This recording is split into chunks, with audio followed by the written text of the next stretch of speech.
7வது வசனத்தில் வாசிக்கும் பொழுது சங்கீதம் 64:7 தேவன் அவர்கள் மேல் அம்புகளை எய்வார்.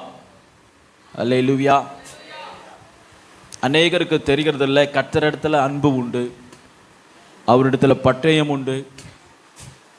அவர் ஒரு நல்ல யுத்த வீரர், யுத்தத்துக்கு அதிகமாய் பழகினவர். நம்முடைய கர்த்தரை போல வேறு ஒருவர் இல்லை.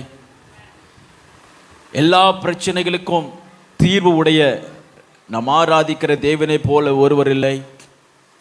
எல்லா வியாதிக்கும் குணமாக்குகிறதற்கு ஸ்தோத்திரம், நல்ல ஔஷதம் நம்முடைய தேவனை போல வேறு ஒருவரும் இல்லை. கரங்களை உயர்த்தி அல்லேலூயா சொல்லுவோம். அல்லேலூயா. சமயத்தில் தேவைப்பட்டால் கர்த்தர் தமது அம்புகளை எய்கிறார். 4வது வசனம் துன்மார்க்கருடைய அம்பை குறித்து மிக தெளிவாக சொல்லப்பட்டிருக்கிறது. அவருடைய அம்பு எப்படி இருக்கிறது? நாணேற்றுகிறார்கள், பயமில்லாமல் அதை பயன்படுத்துகிறார்கள். ஸ்தோத்திரம். 5வது வசனம் மறைவா இருக்கிறது அவங்க அன்பு. ஸ்தோத்திரம். கன்னி மறைவாயிருக்கிற கன்னிகளைப் போல இருக்கிறது. அவருடைய ஆலோசனை மறைவாயிருக்கிறது. அவருடைய அன்பு நமக்கு விரோதமாய் எய்யப்பட வேண்டும் என்று ஆலோசனைகள் மறைவாயிருக்கிறது.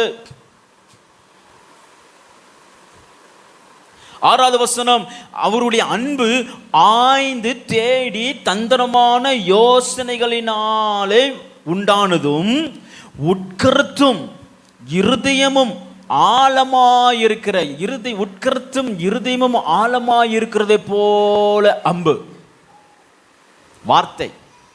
வார்த்தைன்னா சாதாரண வார்த்தைன்னு இல்லை, அவமானமான வார்த்தை.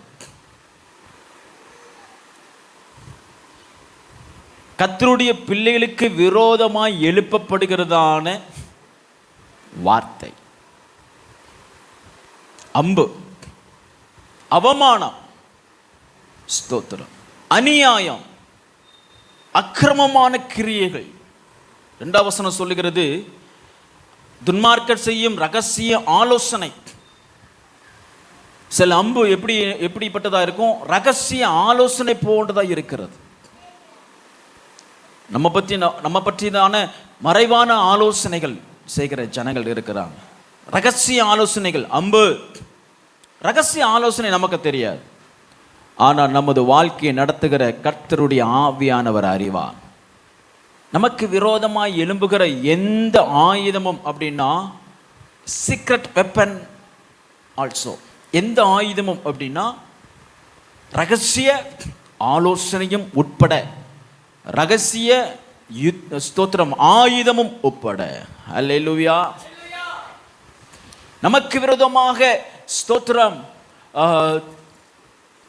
துர்ச்செய்தியை பரப்புகிறவர்கள், துர் ஆலோசனையை பரப்புகிறவர்கள், அவமான காரியங்களை பரப்புகிறவர்கள், ஸ்தோத்திரம், ஒருவருடைய வாழ்க்கையை அவமானப்படுத்த வேண்டுமே என்று நோக்கத்தோடு பேசுகிறவர்கள். அன்பு, ரகசிய ஆலோசனை ஒரு அம்பு, அக்கிரம சிந்தனை ஒரு அம்பு, நாவு ஒரு அம்பு, கசப்பான வார்த்தை அப்படின்னா நன்மையான வார்த்தைக்கு ஆப்போசிட். ஒருவனுக்கு நன்மையான காரியங்களை சொல்றதை விட மற்றவர்களை குறித்து தவறாக பேசப்படுகிற நம்பு ஸ்தோத்திரம் வார்த்தை, கசப்பான வார்த்தை, அது அம்பு போல அவர்கள் என்ன செய்கிறார்கள்? எய்கிறார்கள். அல்லேலூயா. அப்படிப்பட்டவர்களுக்கு விரோதமாக கொஞ்சம் குறைங்க. 7வது வசனம் தேவன் அவர்கள் மேல் அம்புகளை எய்வார். மானிட்டர் கம்மி பண்ணுங்க. ஒரு ஆமென் சொல்லுங்க. அல்லேலூயா. எப்படி எய்வார்? எதை கொண்டு எறிவார்? எதை கொண்டு எய்வார்? அவர்களுடைய வார்த்தையை கொண்டே அவர்களை எய்வார். பிரைஸ் அல்லாஹ். உங்களை பற்றி யாராவது கலங்கம் சொல்கிறாங்களா? உடனே போன போட்டு நீயா நானா? கர்த்தரிடத்தில் ஒரு அம்பு இருக்கிறது என்பதை நீங்கள் நினைவு கூறுங்க. ஹல்லேலூயா. தேவனிடத்தில் நமக்காக யுத்தம் பண்ணுறதுக்கு ஒரு அம்பை கர்த்தர் வச்சிருக்கிறார் என்று நினைவு கூறுங்க. Price the Lord. கர்த்தரிடத்தில் ஒரு அம்பு இருக்கு. அவருடைய அன்பு வித்தியாசமானது. சத்துரு எய்கிற அம்பை கொண்டே திரும்பவும் அவன் மீது. அதான் வசனம் சொல்லுகிறது, தான் வெட்டின குழியில் தானே விழுந்தார்கள். ஹல்லேலூயா. ஆமா, யாரெல்லாம் நம்மை குறித்து அவமானமா பேசுகிறார்களோ அவர்களுக்கு விரோதமாக ஒரு அம்பு கர்த்தருடைய சன்னிதானத்திலிருந்து கடந்து வரும். அதே அம்பு, அதே வார்த்தை, அதே சூழ்நிலை, அதே இடம். ஆகையால் நீதிமான்கள் கலிகூர்ந்து கர்த்தருக்குள் மகிழ்ந்து அவரை நம்புவானாக. 10வது வசனம். Price the Lord. நீங்க யாரை நம்பணும்? யாரை நம்பணும்? கர்த்தரை நம்பி மகிழ்ந்து கர்த்தரை ஆராதிக்கணும். சிலர்லாம் பிள்ளையார் மாதிரி உட்கார்ந்துருக்கீங்க. பிள்ளையாரு தோத்துரும் போல. ஆராதனைக்கு வந்த கை காலு காய் எல்லாம் ஆடணும். கர்த்தருக்குள்ள மகிழ். Price the lord. ஹல்லேலூயா. கர்த்தருக்குள்ள கரங்களை தட்டினா கரங்களை தட்டணும். ஸ்தோத்திரம். உற்சாகமாய் அவருடைய சமூகத்தில் மகிழ்ந்திரு.